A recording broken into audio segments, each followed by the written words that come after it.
Atos capítulo 19, verso 8 em diante, diz a palavra do Senhor assim: Durante 3 meses, Paulo frequentou a sinagoga, onde falava ousadamente, discutindo e persuadindo a respeito do reino de Deus. Mas como alguns deles se mostravam teimosos e descrentes, falavam mal do caminho diante da multidão, Paulo se afastou deles.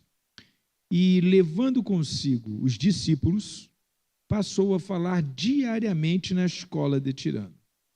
Paulo fez isso durante 2 anos, de modo que todos os habitantes da província da Ásia ouviram a palavra do Senhor, tanto judeus como gregos. Glória a Deus. Aleluia. Deus e Pai amado, lemos a Tua palavra. Lida a palavra do Senhor. Muito interessante esse episódio aqui, irmãos. Aonde você gostaria de fazer as suas pregações? A pergunta que eu faço a você. Se você fosse escolher um lugar para fazer pregação, aonde você escolheria o lugar para fazer pregação? Um lugar que tivesse bastante gente, né? Um lugar próprio para reunião, talvez, né? Um lugar com bastante gente, um lugar próprio para reunião. Então faz o seguinte, vai para Maracanã, dia de Fla-Flu, vai ter bastante gente lá. Vai pregar no trem, vai ter bastante gente lá também. Paulo estava nessa vibe aí, ele estava na sinagoga, onde teoricamente deveria haver o maior número de pessoas interessadas em ouvir falar das coisas de Deus, do que Deus anda fazendo, das Escrituras. Paulo estava pregando na sinagoga, por 3 meses falava na sinagoga. Todos os judeus, os mais interessados, com certeza estavam no sábado na sinagoga, para ouvir o que seria dito, o que seria lido, o que seria falado. E Paulo estava lá, no lugar que, em teoria, seria o lugar mais apropriado. Mas fazendo essa leitura aqui, irmãos, eu descobri que esse não era o lugar mais apropriado, porque a sinagoga reunia especificamente religiosos. O judeu ele tinha se tornado muito mais religioso do que espiritual propriamente dito. Muito mais preocupado em se aproximar de Deus através dos rituais, porque essa é a característica do religioso. Ele se aproxima do sagrado porque ele cumpre rituais, porque ele está enquadrado na regra da religião. Gente, não há problema nenhum você estar enquadrado na regra da religião, não há problema nenhum. O que há problema é você pensar que, por você estar enquadrado na regra da religião, então você está mais próximo do Senhor, ou está fazendo a vontade dele, ou é melhor em algum sentido. Porque uma vida de regras, qualquer lugar existe. Vai morar na comunidade, lá onde o tráfico manda, você vai ver o que é uma vida de regras. Ninguém viu, ninguém sabe, ninguém ouviu. São regras locais. São regras daquele ambiente. Então tem hora para chegar, quando chega tem que sinalizar que chegou. Então regras você vai ter em todos os lugares. Qualquer lugar que você for viver, na vida você vai ter as regras locais. Então dizer assim, que a religião tem regras. Meu filho, onde não tem regras? Até no inferno tem regras. Então viver dentro das regras deveria ser muito natural para o ser humano. E não achar que regras é coisa de religião. Regras é coisa de qualquer lugar. Você está no trânsito, você tem regras. No seu trabalho, existem regras. Na sua escola, existem regras. No hospital, existem regras. Lá, as regras são chamadas de protocolo. Então, Paulo estava num lugar em que as pessoas achavam que essas regras os levariam para próximo do sagrado que eles estavam tentando buscar. No entanto, falavam mal do caminho que Paulo estava ensinando, Paulo estava apresentando Cristo como o Messias que veio. Eles falavam mal disso, eles duvidavam, eles eram descrentes, não acreditavam nessas coisas. Quando Paulo virava as costas, eles já estavam falando assim, não pode ser desse jeito. Ele nasceu aqui perto da gente, eu conheci ele, era pequeno. Não pode. É isso que nós estamos vivendo aqui. Em Mateus capítulo 7, no verso 6, diz assim: não deem aos cães o que é santo, nem joguem as suas pérolas diante dos porcos, para que estes não as pisem com os pés, e aqueles, voltando-se, não estraçalhem vocês. Caramba, hein? Foi duro, né? Palavras de Jesus. Duro. Não deem aos cães o que é santo. Ele está falando, irmãos, da importância de quem ouve, do interesse de quem ouve. Está falando da importância dessa pessoa que está ouvindo, do seu ouvinte. Ele está ligado no que você está dizendo.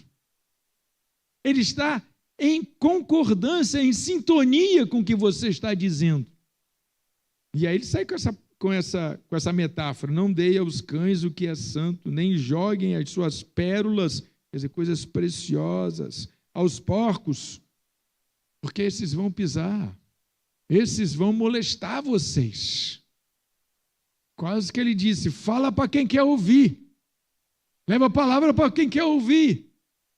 Então, às vezes, a gente poderia pensar, né, como Paulo, né? Estava dentro da sinagoga, mas tinham muitas pessoas desinteressadas no que ele estava falando. Muitas pessoas que não estavam nem aí porque ele estava dizendo, muito pelo contrário, estavam pregando contra. Enquanto ele estava falando lá, eles estavam catuca um, e catuca outro, e catuca um, e catuca outro. Muito provavelmente, Paulo sentiu esse clima para ele tomar essa decisão. Paulo, e levando consigo os discípulos, passou a falar diariamente na escola de Tirano. Caramba, ele saiu de uma sinagoga, 100 pessoas mais ou menos, para uma sala de aula. Uma sala de aula que provavelmente, irmãos, não era maior do que o suficiente para ter 30 pessoas, 20 pessoas. Ele foi para uma estrutura muito menor, muito fechada. Só que lá nessa estrutura, na escola de Tirano, que era um ambiente próprio para filosofar, para trazer ideias, para trocar ideias, não se sabe exatamente quem era Tirano, quem foi Tirano, ou se Tirano não foi nem uma pessoa, Tirano foi o nome que deram àquele lugar, não se sabe muita coisa sobre esse lugar. Mas o pouco que se sabe é que era um lugar onde as pessoas se reuniam, e provavelmente pagando. Porque Paulo se reunia lá no pior horário, que é de 11 às 4 da tarde. Olha só, era o horário que ninguém queria, porque estava muito quente, não tinha ventilador. Irmão. Não estou falando de ar-condicionado, não tinha ventilador. Imagine uma sociedade sem ventilador. Então ficava muito quente. Olha o nível, agora o nível de interesse das pessoas. Foram para um lugar menor, apertado, sem ventilador. Quente, no pior horário. Mas eles estavam lá. Eles estavam lá. E aí o que aconteceu neste lugar? Ele era um lugar apropriado porque ali se ajuntavam as pessoas que tinham interesse. Estavam até pagando o aluguel desse espaço. A manutenção desse espaço era feita pelo esse coletivo que usava esse espaço, a escola de Tirano.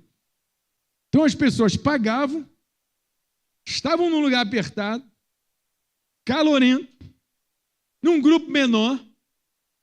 Detalhe, todo dia, durante 2 anos, todo dia, durante 2 anos, ou seja, sistematicamente estavam presentes durante 2 anos, os 2 anos em que Paulo ficou em Éfeso. Aí o que aconteceu?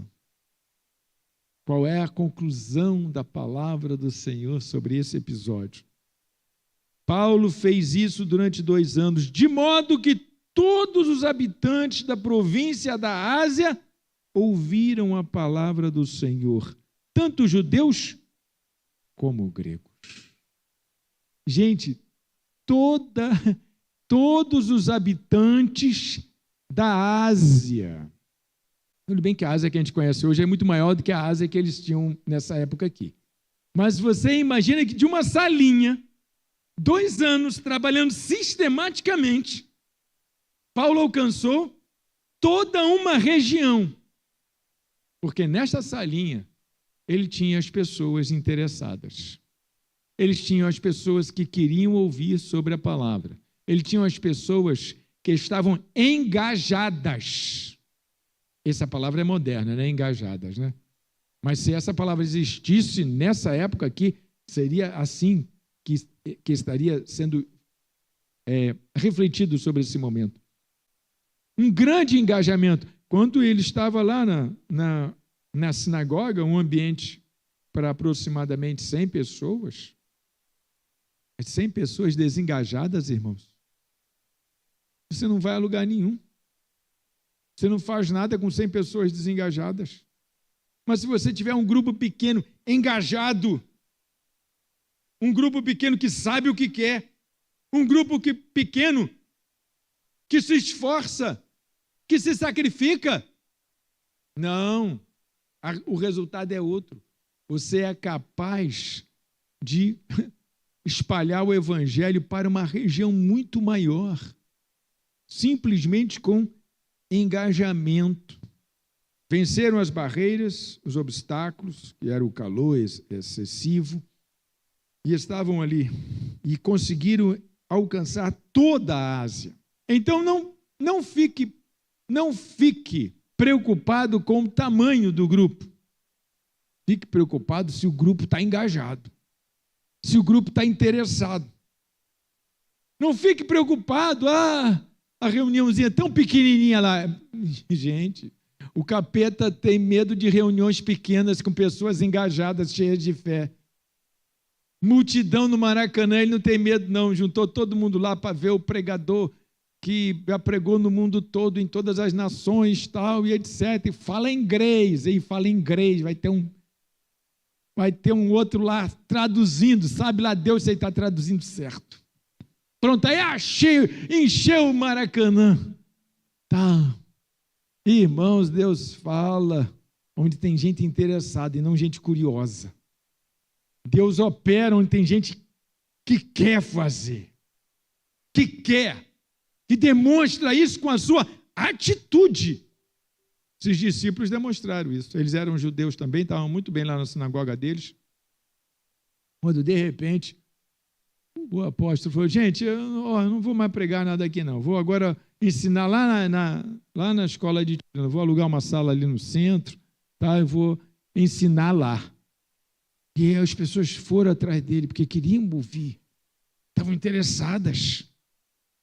E o seu interesse foi o suficiente, o interesse de meia dúzia de gado pingado, foi o suficiente para evangelizar toda a Ásia. E vale aqui uma citação de John Wesley. Dê-me 100 homens que nada temam, senão o pecado, e que nada desejem, senão a Deus, e eu abalarei o mundo com 100 homens. Essas palavras foram de um dos maiores avivalistas que nós já conhecemos dentro do Evangelho, John Wesley. Para você entender a grandiosidade que existe num grupo pequeno, mas engajado. Num grupo pequeno, mas que sabe o que quer. Num grupo pequeno, mas que é temente a Deus. Num grupo pequeno, mas que está firme. Firme. A nossa maior característica, irmãos, não é ser um grupo grande. Não é isso que vai fazer a diferença. O que vai fazer a diferença é se somos um grupo engajados. Se somos um grupo que diz amém, a palavra do Senhor que é pregada no púlpito. A gente tem motivado os irmãos no Projeto Varanda. O Projeto Varanda, a gente está apostando na palavra de Deus. Onde tiver 2 ou 3.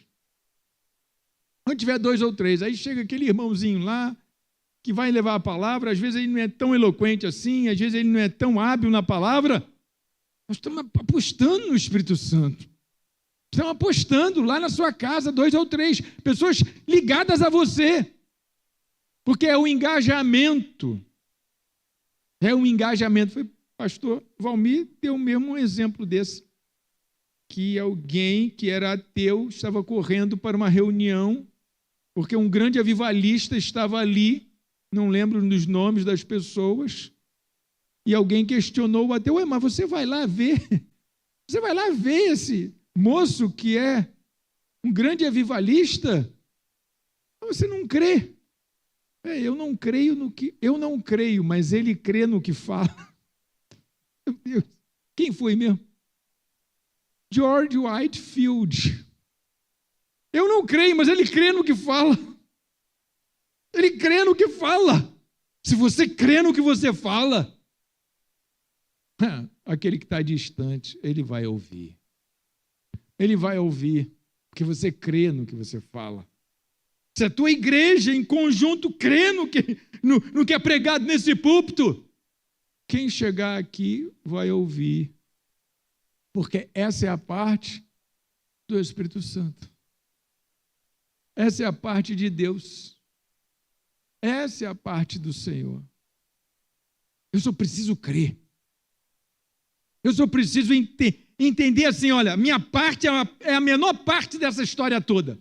É crer.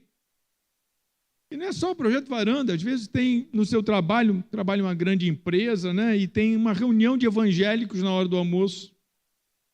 Essas reuniões, em alguns lugares, dão muito fruto. Um grupo pequeno da fábrica, do ambiente lá de trabalho, que se reúne para fazer uma oração na hora do almoço, ou então na faculdade. Durante todo o tempo que eu estive na faculdade, eu não sei quantas pessoas foram evangelizadas pelos crentes da faculdade naquele período que eu estive ali. A gente tinha reunião toda semana. Os crentes faziam reunião. O nome do grupo era Grupo Shalom. Eu não sei quantas pessoas foram evangelizadas. Eu não sei nem se elas foram para a igreja. Mas uma coisa eu sei. Me ajudou a sobreviver lá dentro. Porque eu conhecia todos os crentes da faculdade. Eu tinha amizade com eles. Inclusive, até casei com a Mônica. Conheci Mônica e casei com Mônica. Era uma das crentes da faculdade. Eu, quando a conheci, ela não conhecia ainda o grupo. Eu falei, vamos para o grupo Shalom. O pessoal se reúne quinta-feira lá na sala não sei aonde e tal. Ela passou aí para o grupo. Eu falei, essa menina é engajada mesmo. Estavam ali as pessoas mais engajadas da faculdade. E a gente evangelizava, levava alguns para a igreja. Conseguíamos levar alguns para a igreja, que eles moravam mais próximos de cada endereço ali. Falávamos de Jesus. Quando eu saía às 5 horas da tarde, a faculdade estava meio que vazia, a maioria das salas tudo vazia. Eu passava quase que todas as salas, colocando um versículo no quadro, para no dia seguinte, quando o primeiro aluno chegasse, ter um versículo no quadro. Os professores sempre apagavam o quadro, né? Deixavam os quadros tudo limpo, apagado, aí eu ia lá e sujava o quadro com versículo. Eu nem sabia que isso era uma regra, mas eu vou botar um versículo aqui, aí botar um versículo. Eu não sei quantas pessoas disseram, eu estava muito perdido num dia, quando cheguei na sala de aula, aquele versículo falou no meu coração e eu fui para a igreja. Eu não sei se isso aconteceu. Provavelmente eu fiz isso aos 4 anos da faculdade. Quando eu não consegui alcançar todas as salas, pelo menos umas 30 salas eu tinha passado. Fez bem para os outros? Gente, eu não sei se fez bem para os outros, mas fez bem para mim. Fez bem para a minha fé, me manteve vivo, me manteve operante ali dentro, me manteve luz nas trevas, me manteve assim. Agora, se fez bem para os outros, eu não sei, eu não fiquei sabendo de história nenhuma, mas quando chegar lá no céu, a gente vai ficar sabendo disso. Porque quando você é sistemático, como Paulo. Quando você está disposto a pagar um preço, como Paulo, você também colhe os frutos desse preço, desse seu jeito sistemático. Eu vou fazer até dar certo. Pessoas persistentes sempre conseguem as coisas, porque elas não fazem até cansar, elas fazem até dar certo. Tá aí os persistentes aí dando glória a Deus aí. Eu sou o cara persistente, eu faço até dar certo. Isso não seria teimosia, não, pastor? Não é teimosia. Porque eu não me arrependo de ter feito depois, de ter tentado e ainda não ter conseguido. Tem coisas que eu tento até hoje, ainda não consegui. Continuo tentando. Porque faz parte de mim fazer até dar certo. Eu tive uma vez só na vida que eu tentei desistir de alguma coisa na minha vida. Inclusive foi da igreja. Já contei essa história aqui algumas vezes. O contexto dela é um contexto de um momento muito pressionado que eu estava da vida. Eu trabalhava em 2 colégios, tinha a igreja e Mônica estava grávida do Daniel. Nessa época eu nem tinha carro, então eu morava em Jacarepaguá, quer dizer, um colégio era em Nilópolis, outro colégio era aqui em Queimados e a igreja aqui em Queimados. Eu fazia isso tudo de ônibus e trem. E aí um dia eu subindo lá a Rua Jordão, que era onde eu morava, lá em Jacarepaguá, eu aí estava lembrando que no dia seguinte eu tinha que entregar um monte de nota que eu não tinha nem corrigido as provas ainda. Eu tinha 300 alunos que se tornavam 600 porque eu dava aula de português e também de redação. Então eram 600 provas para corrigir. E nessa batida muito grande, né, isso aí ia ficando... Meu Deus... Subindo a rua, lembrando disso, que no dia seguinte eu ia ter que contar uma história, que eu não levei as notas, que não estava pronta ainda. E eu aí comecei a chorar. Cheguei em casa, ainda com o rosto enxugado. Aí a Mônica olhou para mim, o que houve? Ah, não houve nada não. Não, houve alguma coisa, que isso? O que houve? Está com uma cara esquisita. Andou chorando? Aí eu falei isso para ela. Não está dando certo. Olha, amanhã tem um monte de nota para entregar, não tive tempo de corrigir as provas, vou ter que contar uma história amanhã lá para a diretora. Aí eu falei para ela assim, está muito pesado, olha, não posso largar a família, não posso largar o emprego, a única coisa que eu posso largar é a igreja. Amanhã eu vou entregar a chave da igreja de Queimados para o Bispo Rubens. E ela aí olhou para mim, ficou quieta. E aí fomos dormir. No outro dia, o relógio acordou para eu pegar as coisas e sair para vir dar aula em Nilópolis. Aí a Mônica falou assim, você vai entregar a chave da igreja? Eu disse para ela, isso foi ontem, hoje é outro dia.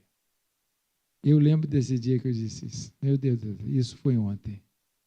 Hoje é outro dia. Foi a única vontade que eu tive, foi a única vez que eu achei que eu ia desistir de alguma coisa. Vou desistir desse negócio. Falei para ela, vamos voltar para Nova Iguaçu, tal. Mais para frente a gente vai estar mais folgado. E a gente aí vai poder ajudar a igreja, tal. Foi a única vez. O restante, tudo que eu faço, eu persisto, eu não desisto. Que Deus abençoe quem não desiste. Deus sabe, aquele ali não vai desistir, não adianta com ele quem não desiste. Então você abençoa ele, porque ele vai ficar naquele negócio ali a vida inteira. Não vai ter jeito com ele. Deus gosta de usar pessoas assim. Deus ama usar pessoas assim. Então, queridos irmãos, Atos dos Apóstolos, a escola de Tirano, nós precisamos avaliar o nosso interesse. Em que nível anda o meu interesse na obra do Senhor? Em que nível anda? Em que profundidade anda? Qual é o meu interesse? De 1 a 10, De 0 a 10, qual é o seu interesse? O quão disposto você está para pagar o preço? Que aqui tem preço para pagar, a obra de Deus tem preço para pagar, não é de graça, não. Eu pago um preço. Paguei, continuo pagando. Que aqueles que vêm hoje, não, tem que ir hoje, que hoje é dia da ceia. Dia da ceia é o dia da religião, é o dia da regra, é o dia de estarmos aqui celebrando a ceia. Tal. Mas se não houver engajamento, se não houver o desejo de pagar um preço, se não houver a disposição de servir, nosso grupo não vai muito longe. Por quê? Porque Deus pede engajamento. Deus abençoa quem está engajado e não quem está na religião. Quem está dentro das regrinhas da religião. A religião tem as suas regras. Eu cumpro todas elas, então Deus vai me abençoar. Não. Deus vai abençoar os engajados. Paulo viu isso. Eu vou sair desses camaradas aqui, eles não querem nada com o que eu estou falando. Eu vou juntar quem quer aqui num grupinho à parte. E com esse grupinho à parte, ele evangelizou toda a Ásia. Que era um grupinho à parte, engajado, que queria pagar um preço. Estava pagando um preço agora. Amém, queridos? Soberano Deus e amado Pai,